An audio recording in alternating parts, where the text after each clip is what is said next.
그래서 어제 제가 나눈 말씀에 이어서 오늘 말씀 이제 다시 말씀을 나누려고 합니다. 마태복음 28장 18절 말씀인데요. 함께 읽겠습니다. 예수께서 나와 말씀하여 이르시되 하늘과 땅의 모든 권세를 내게 주셨으니 아멘. 제가 어제 그 얘기를 나눴습니다. 권세와 권능은 구별해서 성경을 읽는 게 필요하다. 한글 성경 가운데 권세와 권능을 대부분 다 권능으로 많이 번역을 해 놓은 부분들이 있기 때문에 여러분이 살피면서 읽을 때 권능은 그 자체로 힘을 의미하지만 권세는 위임된 힘을 의미한다. 우리에게 주어진 것은 권세라고 성경은 말씀하고 있습니다. 그래서 우리의 싸움이 혈과 육에 대한 것이면 우리 육신의 힘을 써서 싸워야 되잖아요. 그래서 어떤 분은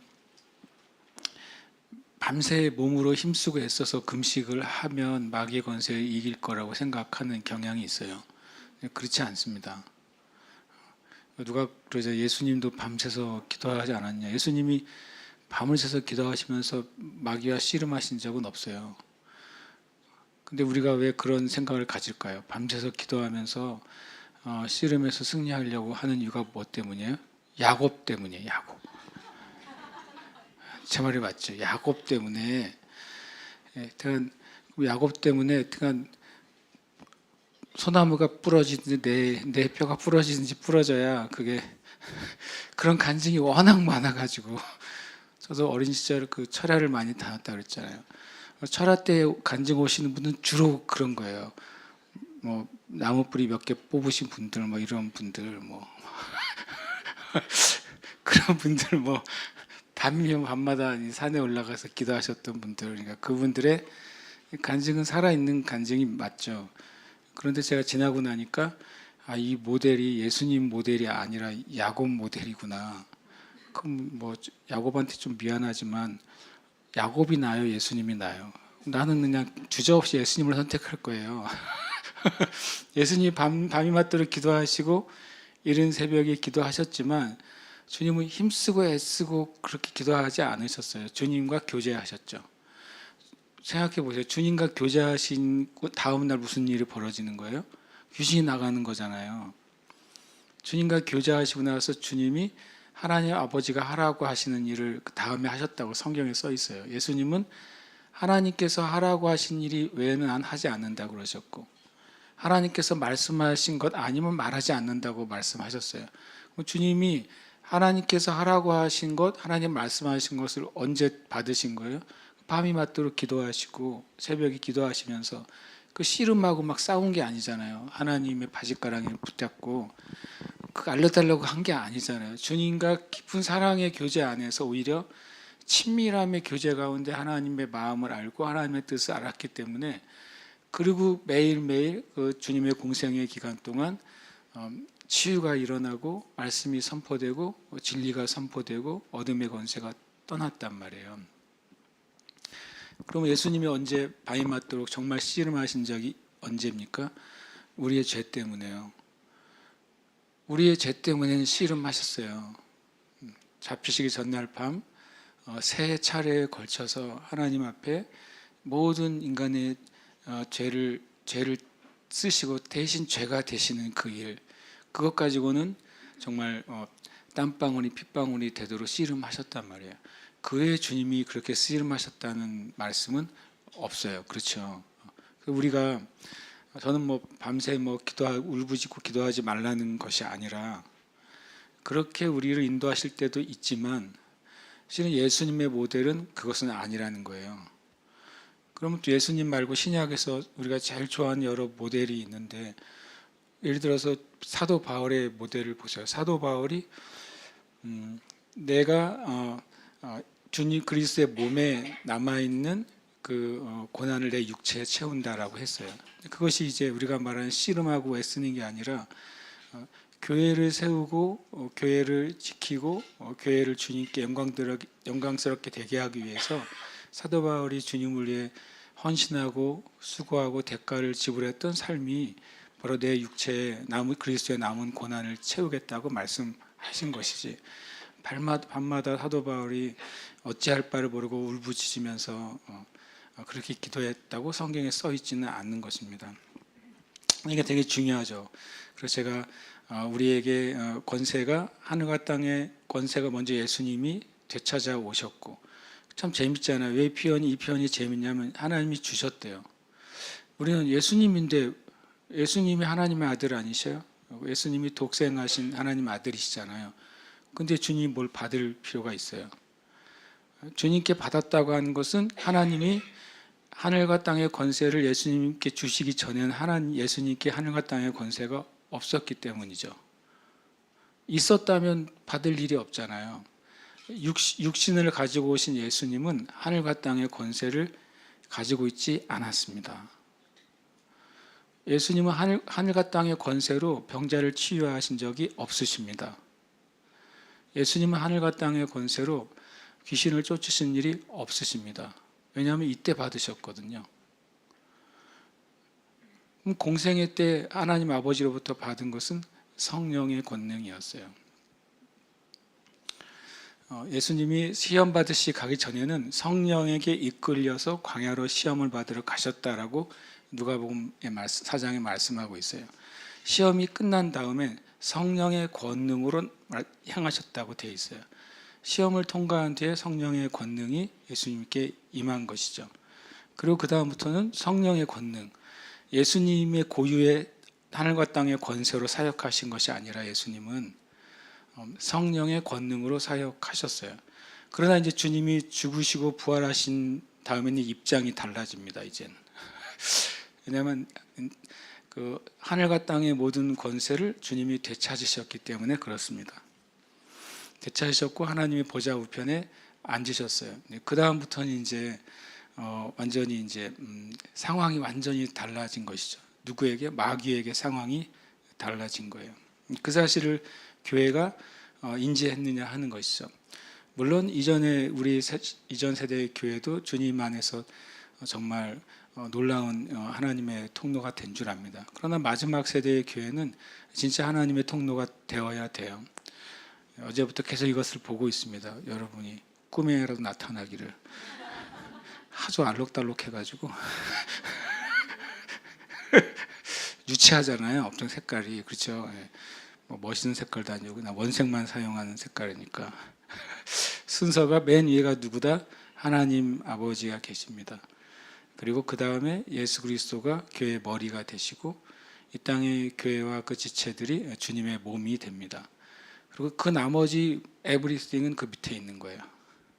모든 것은. 만물이란 단어는 성경의 용어예요. 세상은 이 만물을 뭐라고 표현하는 줄 아세요? 자연이라고 합니다. 자연. 네이처는 뭐예요? 스스로 뭔가 이렇게 시간과 진화를 거쳐서 되어진 상태가 자연이죠. 우리 한자어도 스스로자 그러할 연이잖아요. 스스로 그렇게 되었다. 이게 자연이에요. 성경에 자연이라는 단어가 없습니다. 그러니까 우리가 보고 듣고 하는 이 환경에 대해서 성경은 만물이라는 표현을 써요. 만물은 뭐냐면 만가지 물건이에요. 뭐냐면 만들어진 어떤 것을 만물이라고 하는 거예요. 성경에 자연이라는 단어를 찾으시면 알려주세요. 그거는 잘못된 성경이에요. 성경에 잘못되어 있는 거죠. 그러니까 우리가 이 순서를 오늘 우리가 계속 나누는 겁니다. 그러면 제가 이제 다시 궁금증이 일어나는 거죠. 왜 이런 일이 일어나야만 하는가 하는 거예요. 왜 예수님이 하늘과 땅의 권세를 다시 회복해서 받으셔야만 하는가? 왜 예수님이 이 땅에 주님의 몸된 교회의 머리가 되셔서 하나님이 머리이신 예수님을 통해서 하늘과 땅의 권세를 교회를 통해 나타내셔야만 하게 되었는가 하는 거예요. 그것을 우리가 먼저 이해할 필요가 있어요. 왜 그런 일이 필요하게 되었습니까? 그것은 마귀가 자기 입으로 그 원인을 얘기해 줍니다. 같이 읽어볼까요? 이르되 이 모든 권위와 그 영광을 내가 내게 주리라. 이것은 내게 넘겨준 것이므로 내가 원하는 자에게 주노라. 그러므로 네가 만일 내게 절하면 다 내 것이 되리라. 아멘. 이건 마귀가 한 말이에요. 여기서 내가 내게 주리라. 나는 사탄이에요. 너는 뭐예요? 너는 예수님이에요. 제가 성경 읽을 때 저는 늘 두 가지의 눈을 부릅뜨고 본다고 그랬어요. 과거냐 현재냐 미래냐 시제가. 두 번째로는 모든 대명사예요. 이, 그, 저. 이것저것 그것 나, 너, 우리 그들 이런 거 있잖아요. 그게 누구냐 하는 거예요. 그게 정확하지 않으면 뭐가 바뀌어요? 아군과 적군이 바뀔 수도 있어요. 갑이 을이 되고 을이 갑이 될 수도 있어요. 성경에서 저는 개인적으로 제일 중요한 핵심 단어라고 생각하는 게 지시대명사, 인칭대명사예요. 저는 되게 민감해요. 저는 그거에. 여기서 나는 누구지? 나 그럼 무조건 다 하나님이라고 생각하는 사람도 있어요. 아니 여기 하나님이 이렇게 주면 안 되잖아요. 이것은 나는 사탄이에요. 물론 5절을 4절, 3절, 2절 읽으면 당연히 헷갈리지는 않겠지만 성경에 가끔은 이게 명확하지 않아가지고 이게 명확하지 않은 성경을 알고 있는데 잘못 이해하는 경우를 제가 왕왕 봤어요. 사단이 감히 예수님께 말합니다. 이 모든 권위와 영광, 이 모든 권위와 영광은 뭡니까? 온 세상의 권위와 영광이에요. 모든 피조 세계의 권위와 영광을 이건 내 거야 라고 표현했어요. 마귀가. 그리고 내가 너에게 줄 수도 있다고 말했어요. 나에게 뭐가 있다는 거예요? 권세가 있다고 말한 것입니다. 이 세상에 대한 권세가 나에게 있어 라고 말했고, 그리고 이것은 내게 넘겨준 것이므로, 실은 우리 이렇게 되어 있지만 원래는 뭡니까? 내가 넘겨받은 것이기 때문에 라고 말한 것입니다. 내가 넘겨받았어요. 하나님이 사단에게 그것을 줄 리는 없죠. 그런데 내게 넘겨준 것이므로 내가 원하는 자에게 주노라. 이 말이 거짓이라면 예수님이 하늘과 땅의 권세를 되찾으실 필요가 없죠. 예수님이 하늘과 땅의 권세를 되찾으셔서 주님께 받으시려면 그 전제 조건이 하늘과 땅의 권세가 이 지상에서는 예수님께 속해 있지 않아야 돼요. 그리고 어떤 사람에게도 속해 있지 않아야 돼요. 그래야 주님이 되찾으시죠. 그러면 주님이 되찾으셨던 하늘과 땅의 권세는 여기서는 마귀가 그 모든 권위와 영광이라고 표현한 것들이에요. 그리고 마귀는 주장합니다. 이건 내가 넘겨받았다고 말하는 거죠. 넘겨받았으면 넘겨준 자가 있어야 될 거 아닙니까? 넘겨준 자가 누굽니까? 넘겨준 자가 분명히 있어요. 그게 아담이에요. 아담이 넘겨준 겁니다. 왜냐하면 가지고 있는 사람이 줘야 될 거 아니에요. 원래 온 피조 세계의 권위와 영광은 하나님이 누구에게 주신 거예요? 아담에게 주셨거든요. 그래서 이렇게 그 다음에 이제 고린도후서 4장 4절도 이렇게 말합니다. 마귀에 대해서 뭐라고 표현하냐면 이 세상의 신이라고 말하고 있어요. 무슨 표현이 뭐냐면 이 피조 세계의 모든 권위와 영광을 가지고 있는 자가 이 세상의 신이란 말이에요. 그래서 우리가 표현하기를 인간은 원래 이 피조 세계의 신적인 존재로 창조된 것이죠. 인간이 가시 됐다는 소리가 아니라 이 피조 세계에 대한 하나님의 권세를 위임받은 존재로서 이 세상의 신의 개념이 사람이었어요. 그런데 이제는 사단이 주장하는 것처럼 사단에게 넘겨졌어요. 그리고 예수님은 그것을 인정하셨어요. 네가 가지고 있는 건 맞다고. 그러나 주님이 어떻게 합니까? 그거를 뺏어 오셨죠. 십자가로 그들을 이기셨다고 표현하십니다. 그리고 그것을 뺏어 오셔서 그것은 먼저 하나님께 드리신 겁니다. 예수님이. 이 모든 것을 주님께서 회복하셔서 하나님께 드리셨잖아요. 하나님은 그것을 다시 예수님에게 주십니다. 그리고 예수님은 교회 머리가 되셔서 이 땅의 교회에 그 하늘의 권세, 땅의 권세가 교회를 통해 풀어지도록 회복하신 거예요. 그러면 실은 아담의 범죄가 뭘까요? 아담의 범죄 우리는 불순종이라고 말하잖아요. 불순종이 맞죠. 그러나 아담의 진짜 범죄는 뭐냐면 반역죄예요. 아담이 개인적으로 불순종한 거라면 그게 뭐 얼마나 대단하길래 온 인류가 그렇게 엉망이 됐겠어요.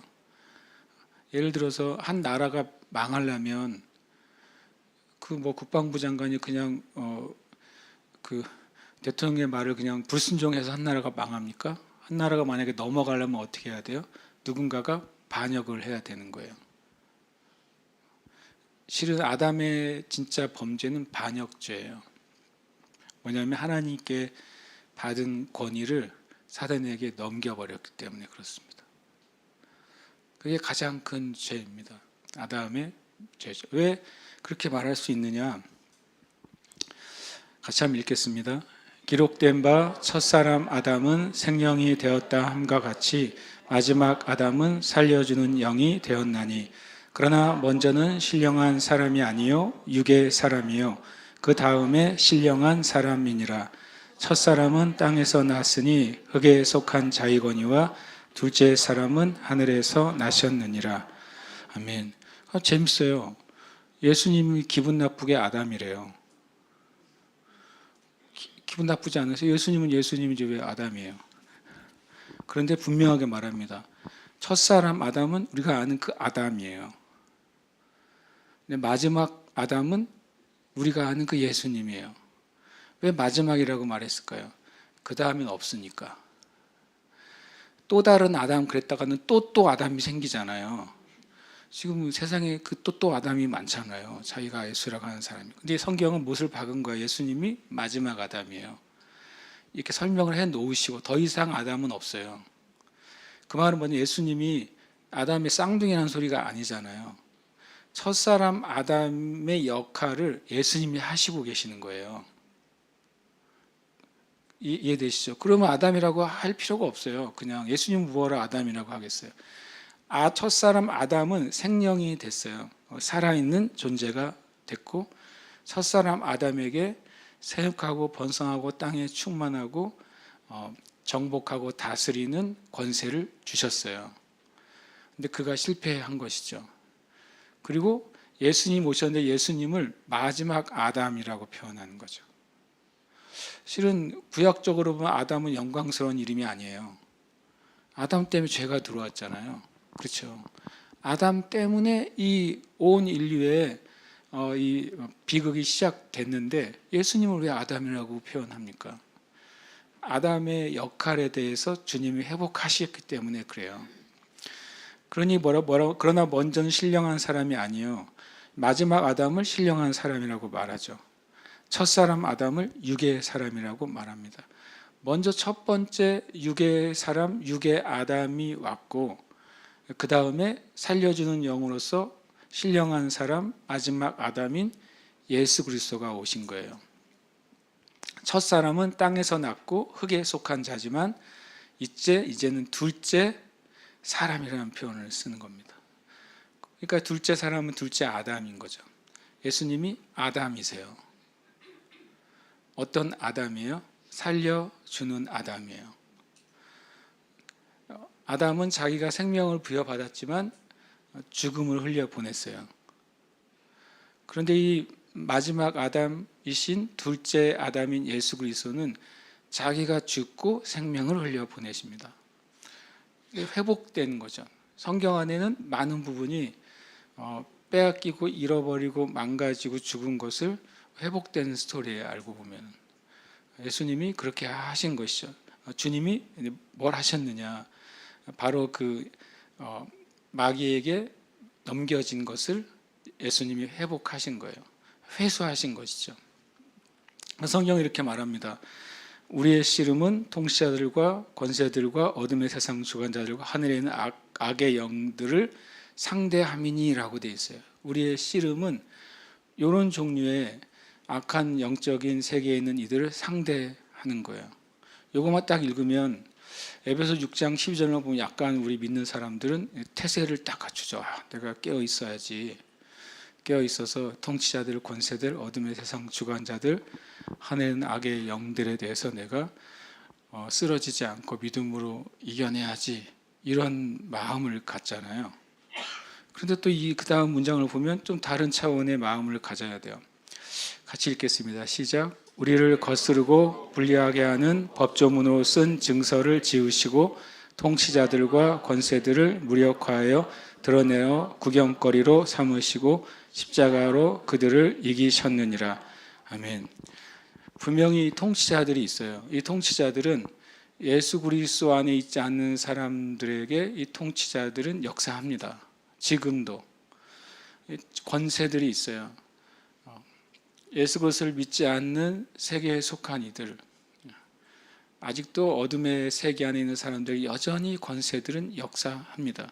그러니까 세상에 있는 가난과 기근과 전쟁과 참혹한 일들이 일어나는 이유가 뭐냐면 온 세상은 이 통치자들 권세들 안에 속해 있기 때문에 그렇습니다.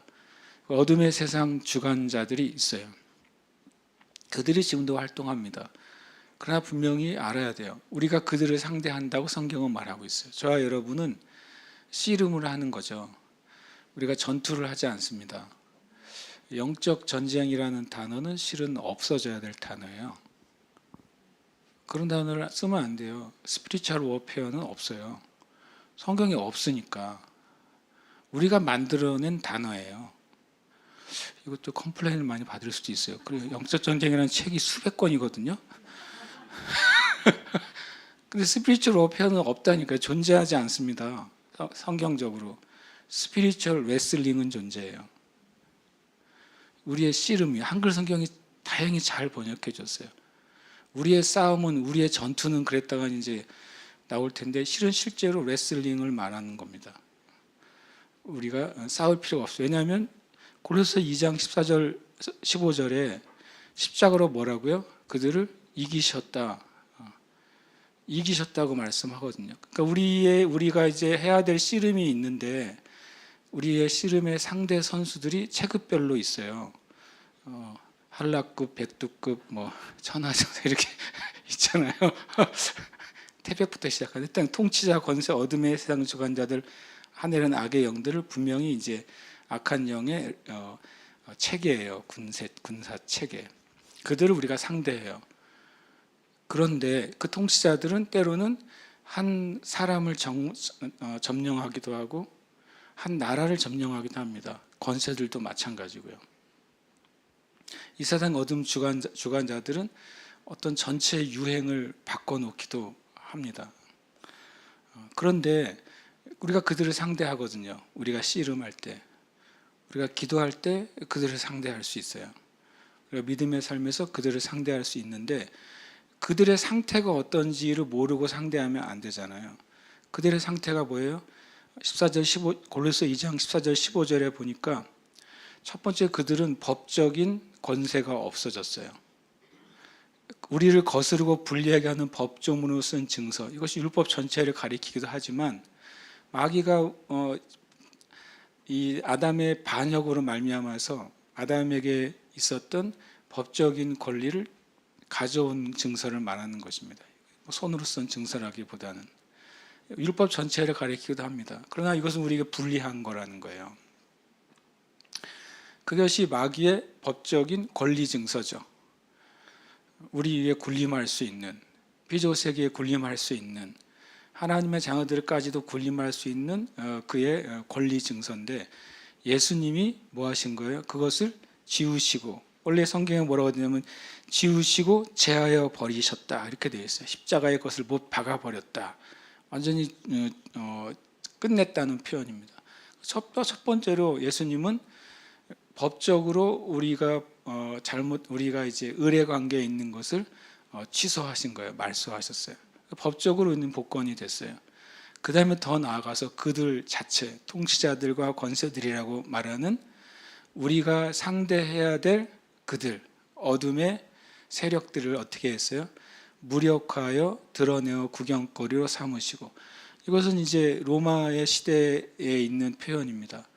한 이제 왕이 전쟁을 나가서 한 나라를 정복하면 정복한 그 왕과 그 왕의 그 나라의 그 수장들을 다 이제 목을 다 쇠사슬로 묶고 발로 쇠사슬을 묶고, 이제 로마 시대에는 그러진 않았지만 예를 들어 그 전에 아시리아 시대에는 혀를 다 갈고리로 꿰가지고 뭐 줄줄이 엮어가지고 굴비처럼 엮어서 끌고 다녔단 말이에요. 시드기야 왕 보세요. 시드기야 눈 다 뽑혀가지고 끌려가잖아요. 왜 그렇게 뽑혀가냐면 그렇게 해가지고 그 수도 앞으로 그 도로로 쫙 끌고 가는 거예요. 우리가 이렇게 승리했다.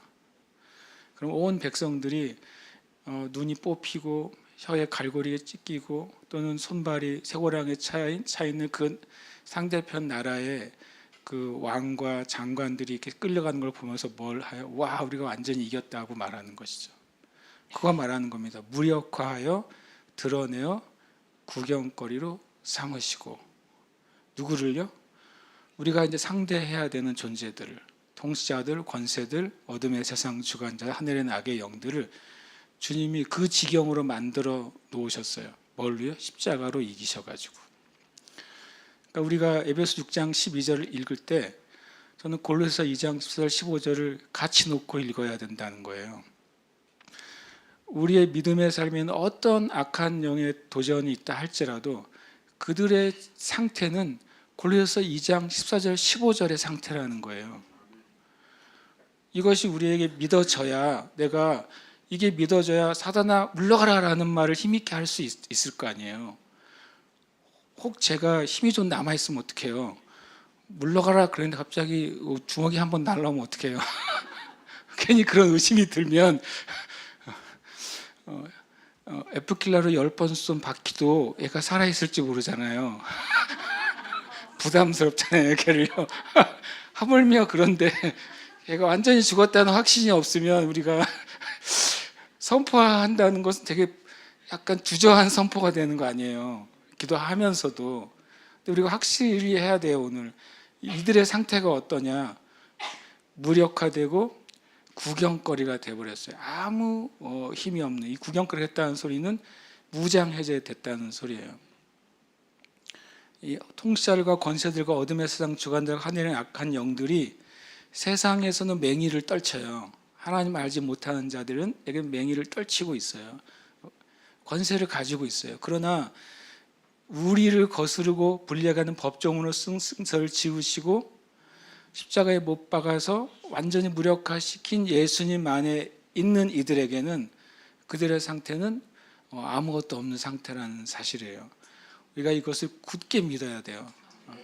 이거를 말씀을 여러분이 눈으로 계속 보세요. 아, 이게 무엇을 의미하는가? 이게 무엇을 의미하는가? 이게 정말 사실이라면 그런 마귀가 하는 짓들은 실제가 아니라 속임이라고 그래서 말하는 겁니다. 실제 파워나 실제 권세가 없기 때문에 속이는 일을 하는 거예요. 우리가 속지 않으려면 성경에서 말씀하시는 바를 내가 굳건하게 붙잡는 것입니다. 그리고 그것을 우리가 기반으로 기도하고 선포하는 것입니다. 아멘이십니까? 예, 예. 기도하겠습니다. 이것은 제가 이제 일단 말씀으로 나눴지만 이것이 우리 안에 마치 이제 확신이 돼야 돼요.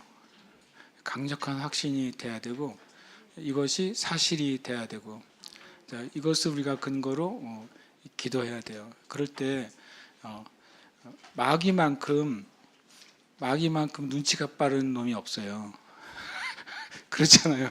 마귀가 얼마나 눈치가 빠르겠어요.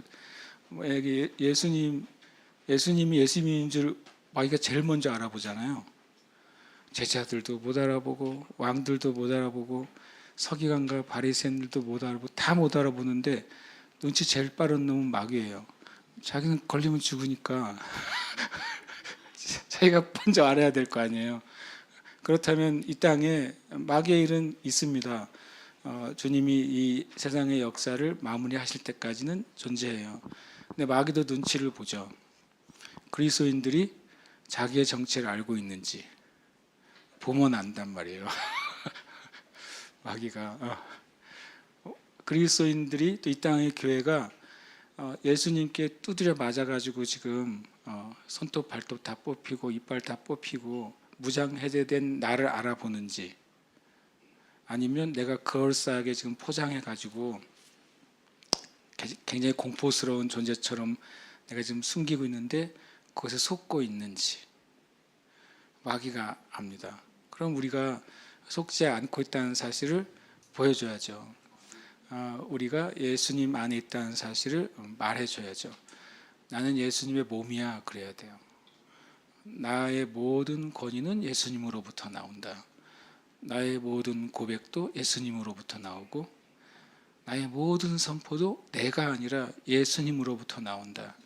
근데 그 예수님은 하나님 아버지로부터 하늘과 땅의 모든 권세를 받으신 분이므로 나도 나의 기도와 선포도 근원은 올라가면 바로 그 하나님이시다라고 하는 것입니다. 그것을 우리는 계속 우리가 기억해야 돼요. 기억하려면 그것을 우리의 삶의 어떤 자리마다 고백해야 돼요. 고백하는 게 참 우리의 신앙의 삶에 많이 훈련이 안 돼 있고 또 가르침을 받지 못했어요. 저도 가르침을 받지 못하고 자랐어요. 신앙생활 열심히 했지만 주시옵소서라는 신앙생활을 열심히 했어요.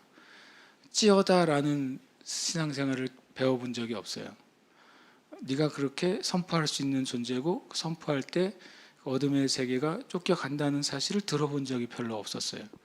그러나 열심히 신앙생활을 했습니다. 그러나 성경은 이미 밝히 말씀하고 계셨던 겁니다. 주님이 하신 일이 무엇이고 주님이 왜 우리의 머리가 되셔야만 했는지 그것을 말씀하시는 겁니다. 우리가 함께 이 시간 기도하십시다. 주님께 그냥 감사를 드려야 되겠어요. 주님이 그 모든 어둠의 권세를 십자가에 못 박으셨군요. 주님이 그 모든 어둠의 권세의 무장을 해제시키셨군요. 주님이 그들을 정말 너덜너덜하게 만들어 놓으셨군요. 주님께 감사를 드려야 돼요. 오늘의 마지막의 기도는 감사로 끝나고 싶어요. 주님, 저를 이렇게 그렇게 저를 여겨주셔서 감사합니다. 저를 주님의 손과 발로 주님의 지체로 삼아주셔서 너무 감사합니다. 저는 주님의 손이든 발이든 주님의 그 어떤 것이든 저는 머리이신 주님께 연결되어 있으므로 주님과 하나입니다. 저는 제가 어떤 지체의 부분을 이루고 있든 머리이신 주님께 연결되어 있으므로 주님의 것으로부터 나는 받습니다. 고백하고 감사하십시다. 우리 그렇게 함께 기도하겠습니다.